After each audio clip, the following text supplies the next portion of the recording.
Tombstone Terror. Alan and Matt were ghost hunters.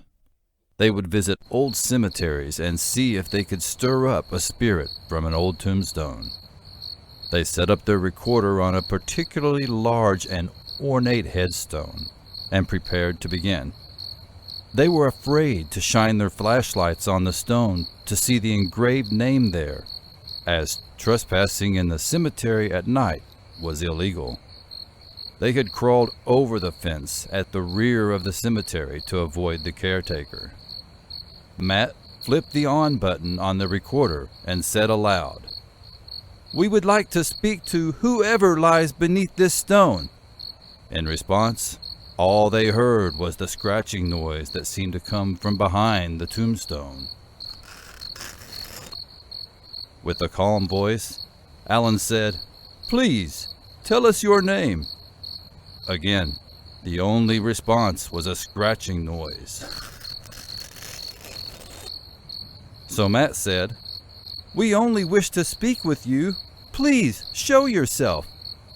Suddenly, both men felt the air turn cold, and a tall, dark shadow rose from behind the tombstone. The shadow moved to engulf them. Alan and Matt had many encounters with spirits and were not afraid. It was too late, though. They both realized the apparition meant them harm. The shadow swept down, engulfing them, and pulled them into the ground beneath the tombstone. The next morning, the caretaker of the cemetery found the recorder on the ground by the tombstone.